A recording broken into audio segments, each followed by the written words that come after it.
This is an article that came out November 11th, 2017, and I will leave the link to this article in the description box.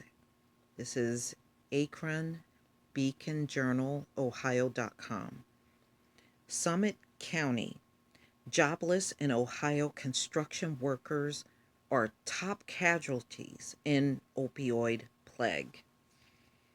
And I have a chart right here. Let me see if I can expand this so everybody can see it. Industries most at risk, industries with workers who are most susceptible to lethal opioid overdoses, have been the hardest hit by foreign competition and the economic downturn, which wipe out thousands of once good paying factory and construction jobs. And you can see, wow, it's a lot of professions being hit by this plague, as you can see on this chart.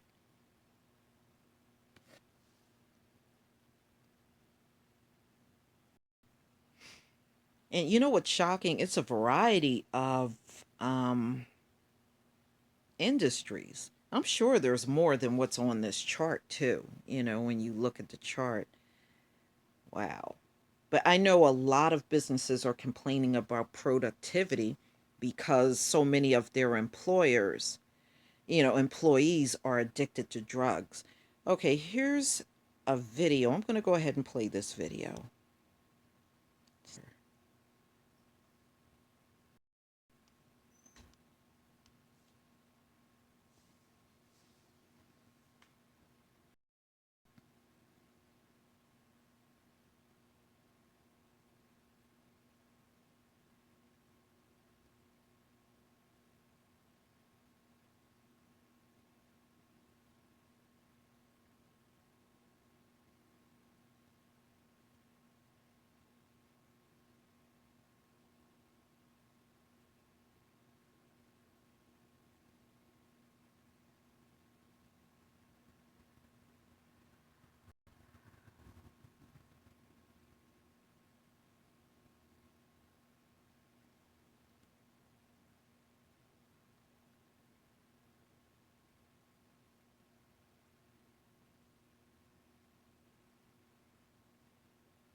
Wow. That's a lot of deaths. You don't really realize it until you look at all those dots on the chart. It's like New Jersey. When you see all the dots on the chart, it's really mind blowing of how many drug deaths um, just occurred in one state. I mean, it'll probably look like a complete red wipeout if you had to show the whole nation. It's really bad, y'all. It is really, really bad. Aches and pains, lack of access to treatment or time for therapy, on the job injuries, no health insurance, tough it out mentality, depressed wages, job loss, and the economic downturn. Multiple studies in the past 60 years have linked jobs that require little education and lots of physical labor to shorter lifespans. But in Ohio, over the past 7 years, it's wanting relief of their agony, often by seeking or sharing pain pills, that has likely sent hundreds of laborers to an early grave. The Akron Beacon Journal, Ohio.com, following an investigation published a week ago by the Plain Dealer, has reviewed the death records of 12,723 Ohioans who overdosed between 2010 and 2016. In every case, coroners found traces of opioids, whether heroin, prescription pain pills, or potent synthetic opiates, that have turned addiction into a fast burning public health crisis. The records provided by the Ohio Department of Health to the Plain Dealer and the Beacon Journal, Ohio.com, included information about overdose victims' occupations, providing a first time look at how opioids affect workers. Some particularly well educated and higher paid seem more immune to fatal opioid overdoses. The 12,723 death certificates reflect the realization that opioids, though killing white males with precision, have found their way into every Ohio community and occupation. Among the dead are public servants and veterans, business owners, and restaurant workers. A middle aged race car driver from Akron, a Houston business owner, a 26-year-old unmarried welder, female homemakers from Barberton and Uniontown, and college students from Akron, Bath, Copley, Coventry. Wow, they're just going over all the towns. Wow, woo! And that's just in Summit County. Look at all those towns. That's crazy. Statewide, the opioid related death toll has climbed exponentially from 970 in 2010 to 3,393 last year. No profession, whether by rate or body count, has the toll been greater than in the construction and extraction industry. Construction workers accounted for nearly 1 in 7 fatal overdoses, totaling 1,920 of the 12,723 dead in Ohio over the 7 year span. The Plain Dealer, which use Bureau of Labor statistic codes to classify occupations, found that 3 in every 1,000 construction workers died last year of an opioid overdose. In short, opioids are killing construction workers 7 times faster than the average Ohio worker. They're just like industrial athletes. Wow. Bornstein, the president of the Teamster Local 24 in Akron, has become an outspoken advocate of the addicted since his son's name was added in 2014 to the list of 12,723 overdose deaths. So I'm just going to skip down. He's talking about his son.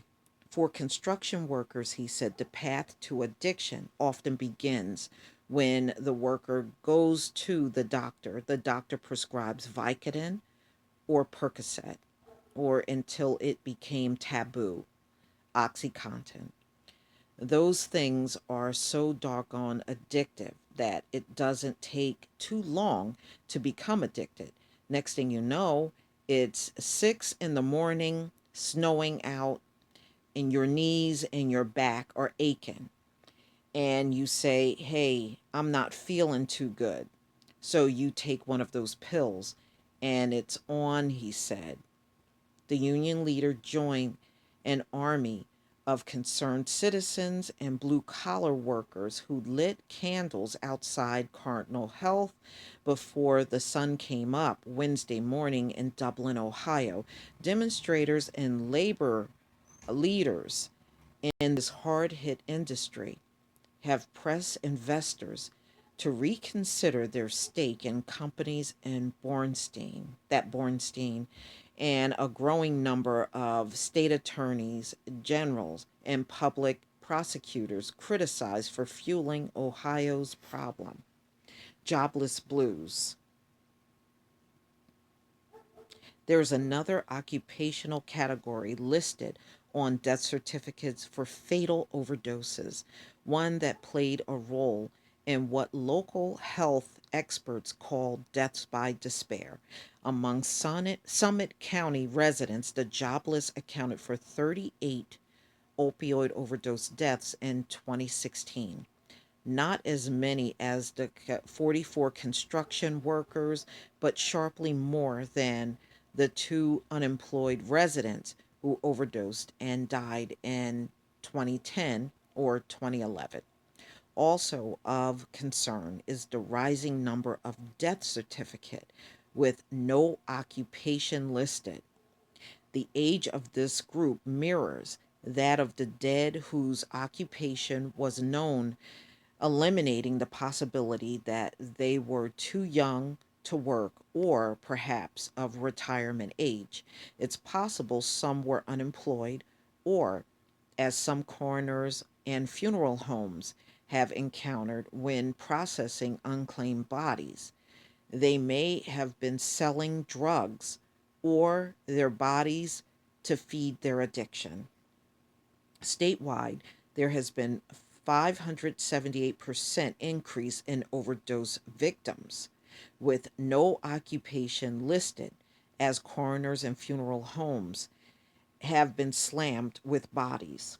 Rust Belt towns and states in the American Midwest have been especially uh, hit by opioids.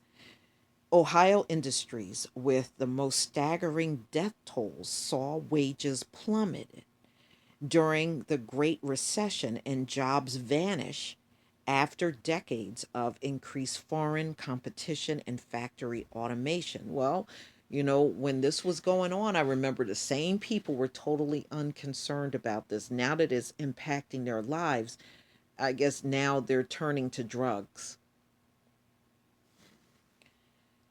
To me, part of what's going on here is the lack of hope.